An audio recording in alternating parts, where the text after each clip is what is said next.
proche à UDPS, proche à il faut veiller sur le moutouana. Oui, putain, il faut parce que la minute malade comme politisé, bah moi tiens bon, on a des police, un docteur, et on vous a sécurisé, bien bon ça, bon tu as vu en danger, bah on bon de manière que pas négliger les malades de Moussou, parce que moi gaza proche boye, proche Félix, proche Kaboun, proche boye, Akoufa. Donc, est à mort inopinée, nani papa nani bâtonnier Mukendi, na mort inopinée à chargé de mission chef de l'État. Et ça flou, il y a des choses. Oh, ils ont s'est passé place le président de la République a fait la liste. Et puis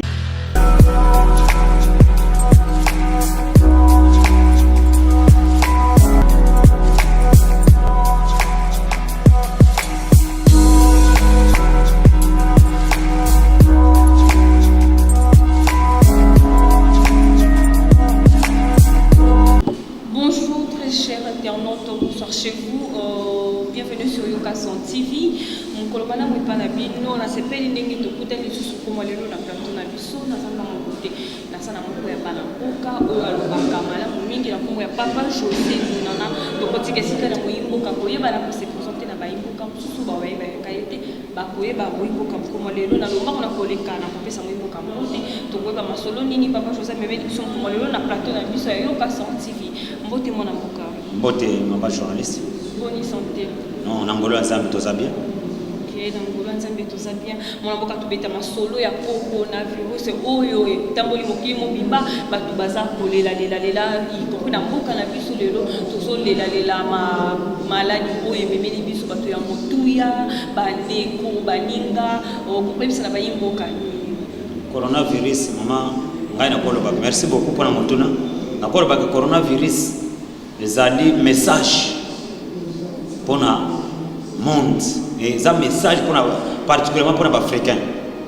Bande on a besoin d'Africains parce que mindele bazai comme on a besoin de batu pamba. Mindele bazai comme on a besoin de batu moko tozanga tina. Yango mun na ko ba que ça message pour nani.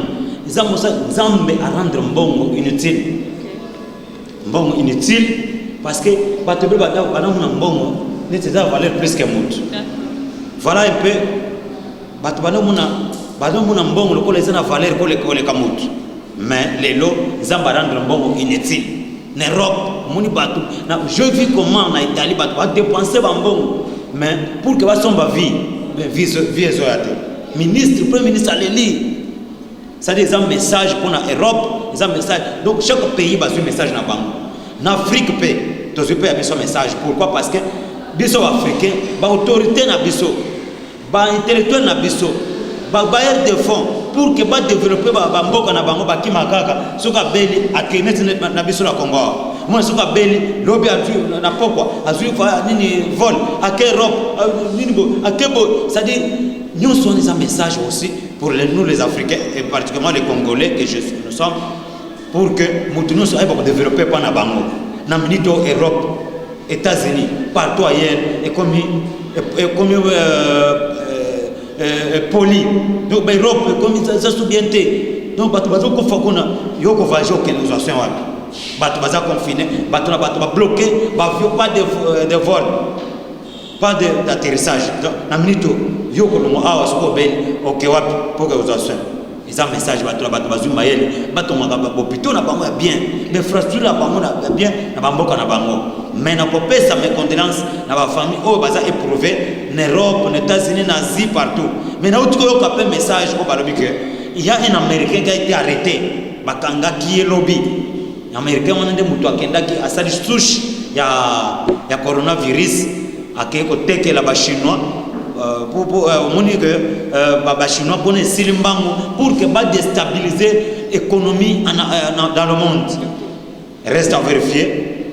Tu peux bakanga qui est déjà mais ce qui est à Bongo, que c'est la guerre déclenchée contre les Européens et les États-Unis d'Amérique. Vous avez mal à monter. Donc après ça, vous avez une revanche, vous avez ma casse, vous avez une enquête à tête reposée pour Baïba. Vous avez une souche.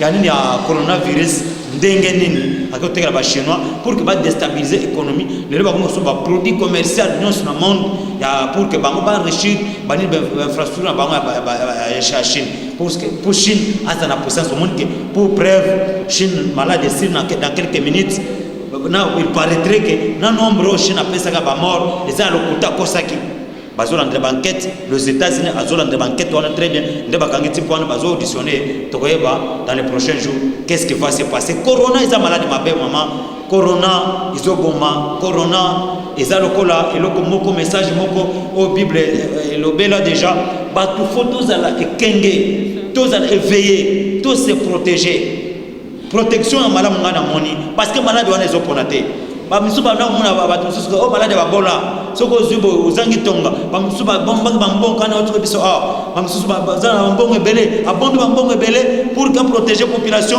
après ça peut baninga bazwa soin azo bomba mais lelo malade wana donc ba to comme incapable ya kumisa mbongo et somba liwa et somba vie donc ba to wana ba comprendre que non vie à mutu c'est très essentiel vie à mutu et je crois que après ce fléau je crois qu'il y aura de bonnes choses parce que Zamba a passé annoncer message dans mon soyo qui non vraiment la vie il faut que ce soit rabat so za mbongo ezé le côté et l'équipe vient motuté en tout cas mon soyo message na de monde ba millionnaire au baza souple au baza bozambe ba comme continue pour votre information à cause de corona ba tine ba millions Fachi azana ba partenaire ba américain ba tine ba mbongo côté pour que peuple congolais ba kokota ngo confinement et pour votre information à travers question posée à coronavirus biso les 6 hours commune à Gombe et cause à la confiné lundi les 6 du 6 au 26 commune à Gombe ba na commune à Gombe donc cause à la transport comme à Konate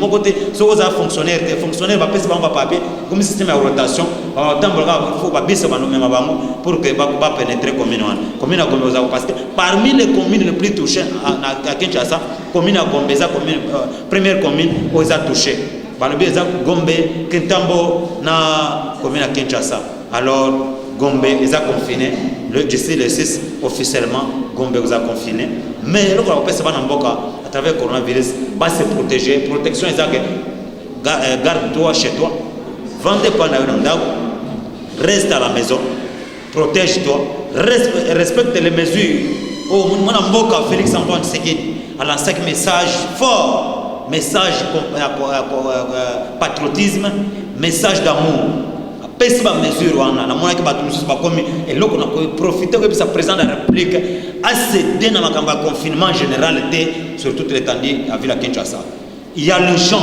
donc makamba coronavirus ba komi ko politiser yango au monde il paraîtrait ba proche à Félix ba kutu ko fa il y a les messages au bateau ba non il y a les docteurs pro FCC ba komi ko sa ba bureau ba komi ko memango na ndemo ko politiser coronavirus ba komi ko politiser yango ce n'est pas bien malade tous en amour yamuna ko na kosenga na Jean-Jacques Mouyembe pour avoir coordonné makamba na ministre notre ministre de la santé docteur Etienne Lomolo ça la vigilant ba docteur ni no pèse confiance pour que ba traiter nani parce que ce qu'on moni que mutona za proche à pouvoir proche à Félix proche à IDPS proche à il faut yeba yomo ko veiller sur mutona oui ba hôpital no ko tinda parce que na minute malade comme politisé ba mo tinda mbongo na ndemo ka police ba docteur et on vous a sécurisé te bien bosa musa makas bo cha ba vie en danger ba pesa ngoma mbongo de manière que ba négliger ba malade mususu parce que ba mo kaza proche boye proche Félix proche Kabund proche boye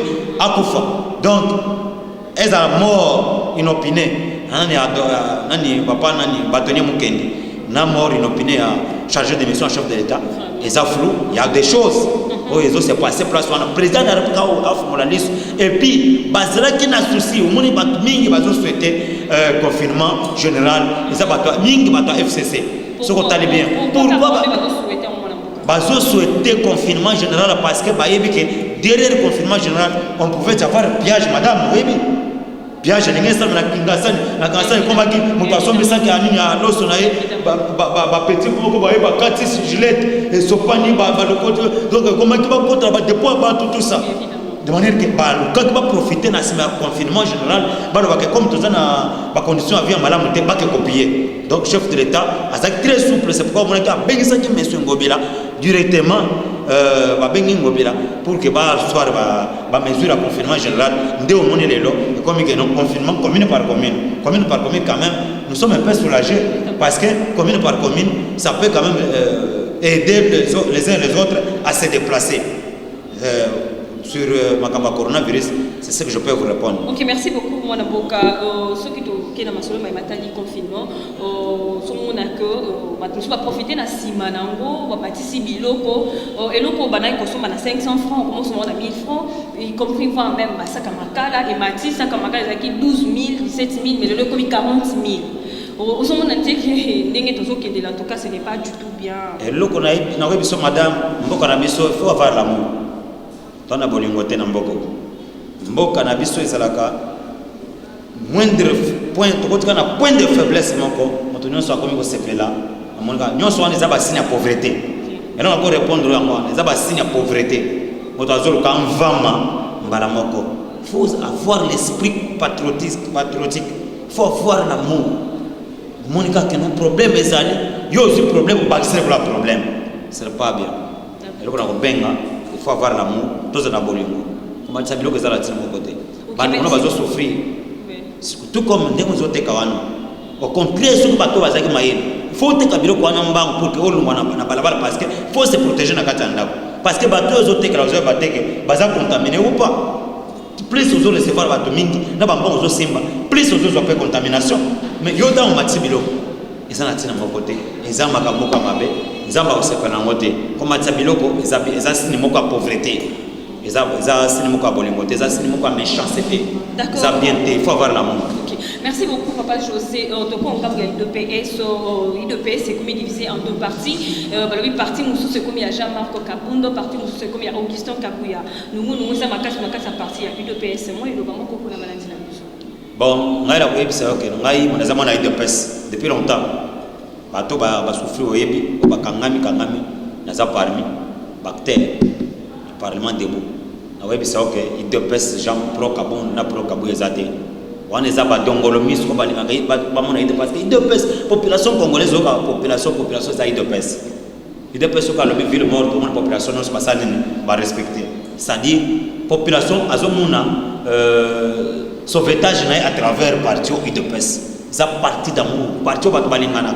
On a des parmi président parlement debout. Nazala qui sont qui n'a lancé communiqué membre de Zobela, on a un bon c'est ça le signe d'amour. Une de peste, tous a unis. Une de peste ne sera pas divisée. Parce que ceux qui dépassent, c'est la partie moko que non, pas comme manipuler facilement comme diviser. Mais les autres, tous a une de peste dans le mélange. Papa était ce que tu as fait comme on a qui, bah poids lourd tel que va mon bac qui au bazar copélant. Bah ma vungu banane dans la façon bah qu'elle n'a pas sur mon peuple. Na minute ba Bruno Chibala lobité na kumba IDPS tout ça IDPS kufa IDPS Chibala lelo ezawa mama ya umona ki IDPS partout eza parti moko eza esprit lelo kuna webi so partout mono na création na mo ba créer kama na kati ya cave na yolo batindi courage mo pour déposer mikanda na hôtel de ville akemba a déposer mikanda na mesa de hôtel de ville abaluki mbango tina cave lisusu donc eza parti ba courage ba basala eza parti et puis ba kundaka taba Nambwa vivant, bakondiamo vivant. On a trahir partout au sanini, à Rokofa. Ndemoni, n'a pas besoin de l'eau. Et ça, Augustin Kabo sera à trahir partout, à Rokofa, au Tika partout. Mon travail, monsieur. Je me connais à Zawana Yébike. Il ne peut pas faire la trahison, il ne peut pas faire témoin. Il ne peut pas faire la trahison, mais ce qu'on fait physiquement, l'iwa et ça, l'iwa médecine de Bélé. Ce qu'on fait physiquement, on peut faire spirituellement. Spirituellement. Ce qu'on fait spirituellement, on peut faire même politiquement. Et bien, on va faire politiquement. Et bien, on va voter à dans quartier. Dans quartier, on a été. Attends, on a écouté, on a contesté, papa Zamouyébi. Donc, parti de peste et Koko Fakate. Et Koko Fakate, Kabound na Kabouya, Kabouya, Azaz, secrétaire général à UDPS. Kabound Azali, président Aïe, Azo travaillé dans un mandat spécial au na chef de l'État. Parce que, qu'est-ce qui s'était passé? Vous voyez que le président Félix Azaz très sage, on a Jean-Marc Kaboundouan. Il étudiant qui batali que, ceux qui toquent à Lombangu, tu écartes Fachi. Badongolomis, Bakoya, Balobay, c'est basé. Félix Alongo déjà, tout ça, le congrès, tout déjà bémi. Donc, il y a des choses qui ont été Akimi Bino. Portiser le point, instrumentaliser les combattants pour que isoler la base. Ndé on a sagesse par le bino. Il y a une autorité morale parce que tant parti ils avaient parti au pouvoir, tous ils ont pouvoir.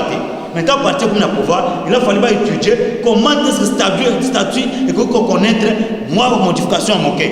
Des places babimi saki bachena dans l'ombre comme autorité morale babimi si to bengi président AI babimi ce mandat spécial APC avec toutes les prérogatives madame en agissant comme un président du parti mais est-ce qu'en tant qu'autorité morale a bénéficié ombre ya ba combattant ah c'est que notre avis soit président mais a toujours na même mise sur les partis tu vois un peu ce qu'il y a un monde ba donc le biso ba comme quoi est-ce que pour que ba écarter bazo combattre Kabou na Kabou ya teme bazo combattre Ndé et Félix Tshisekedi. Et moi on a pourquoi vous accuser beaucoup plus Jacob Beya, il est qualifié de voyou, il est des semeur de troubles dans sa partie, il est accusé chez les autres pourquoi? Na koki ko accuser Jacob na sa politique aussi te ba komba ba tout.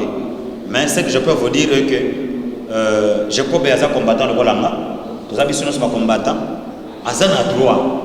Il y a qu'à réclamer. Si il trouve qu'il n'est pas vraiment considéré dans le pouvoir au Tozanamo, à Monikeno, parti, par exemple, les autres qui bien, soit les Kabamonikeno, les Kamobaza inquiétés. Pourquoi pas? Je n'empêcherai personne à se défendre, soit à réclamer son droit. En tout cas, on n'a pas de parce que les alcool en gaïs, les alcool yo ko toza journaliste biso ba membre no so de presse so que ngana se retrouver na monique non na se retrouver na ko réclamer droit nous sommes en démocratie so que je peux réclamer droit na bon ce que je peux vous dire est que à réclamer d'une façon pacifique ça il sera entendu il est un grand combattant que je respecte beaucoup.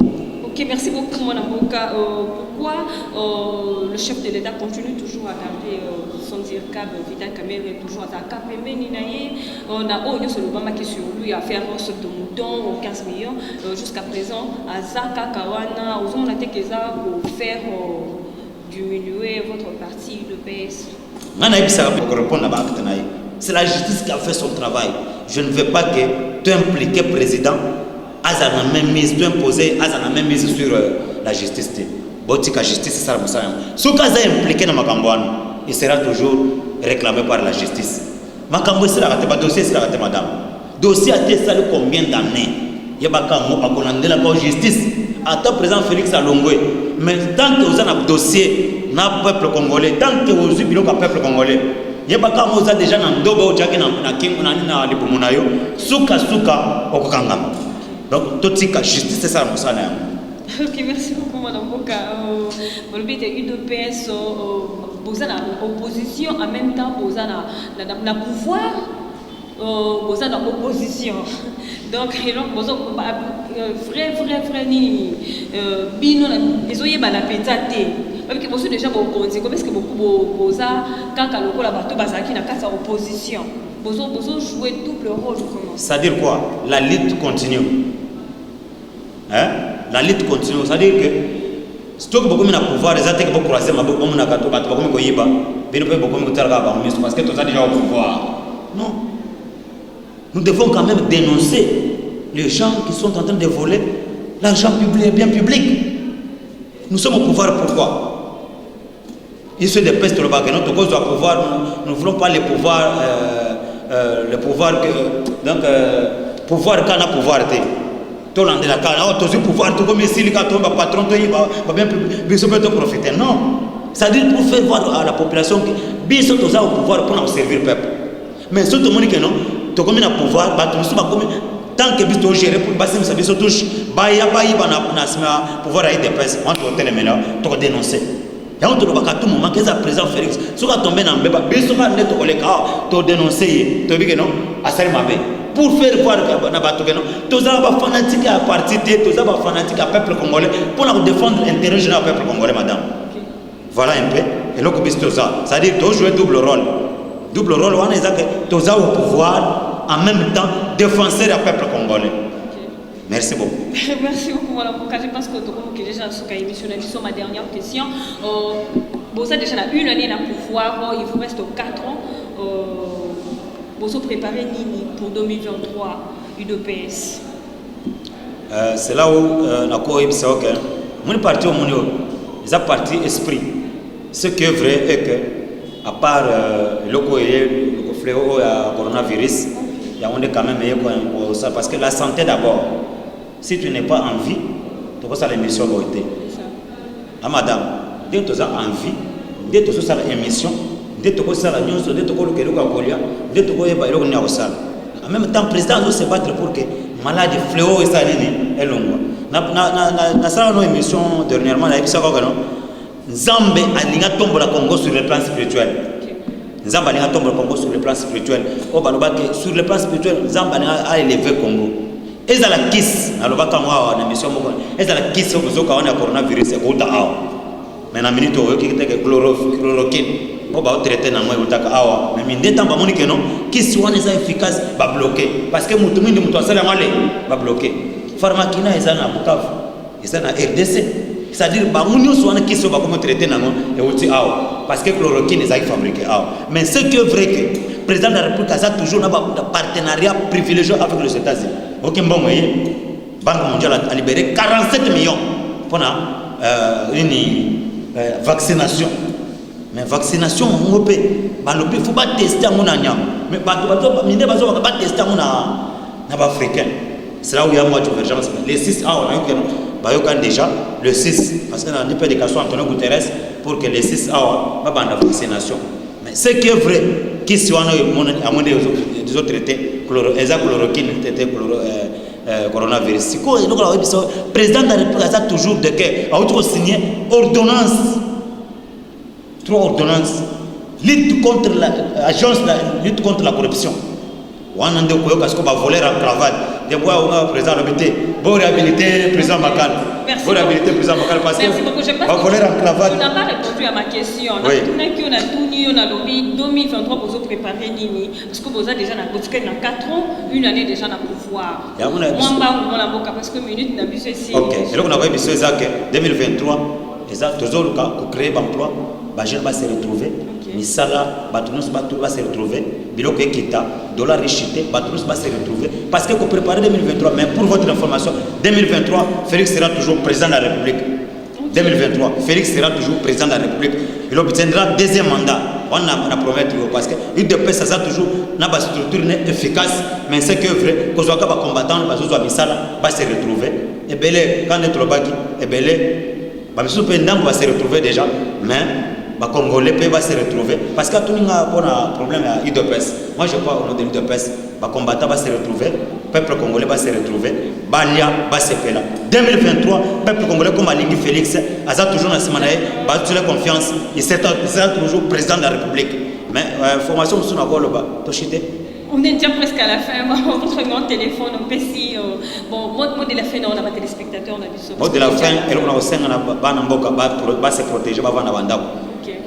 Malgré que Zang, d'être Zangi, Zamba Kosala, pour se protéger, pour respecter les mesures, ou Kozamboka à l'Ansaki, pour vendre bandako pour se protéger, les mesures pour se protéger. Et puis, il y a une réunion, le gouvernement pour pas respecter quand même ma social manière pas réduire ma prix à bilo parce que bande ba dongolomisi ba mité ma ba ko matsa bilo pour que ba nyoko la population et là on a aussi la population tous en abolingo tous en unité tous en kimia to avancer et longo pour que to longa coronavirus to longa ba fléau o ezotele mela biso mais ils ont message en Zamba ko de biso je dis que Zamba matsa Congo sur le plan spirituel parce que RDC Zamba de mutu a promettre déjà babiloko lelo kispo ngolo na Congo c'est à cause ya Nzambe to cha Nzambe lelongo tant to bana banda to priya ka pona mboka to priya pona ba konzi mboka pour que to avancer numéro de téléphone ezaka moko ezaka plus 243 90 45 78 432 plus 243 90 45 78 432. Ok, merci beaucoup. Là, c'était Papa José. Je te remercie à toute l'équipe technique de Kasson TV. Derrière la caméra, c'était Pati Chipamba. Je salue tous les abonnés au Balinga Kasson TV. Sans oublier à tous les diasporas au Balinga Kabi. Sur les commentaires, il y aura toujours le bienvenu chez nous. Je salue tous les Congolais. Sans oublier à tous nos combattants au Balinga Kasson TV. TV. Je salue mon président Delphi Katende, aussi à mon réalisateur Taylor Moulumba. Je vous salue partout. Là, c'était votre humble servante Fatou Chamala. Restez toujours scotchés sur Yokason TV. Au revoir.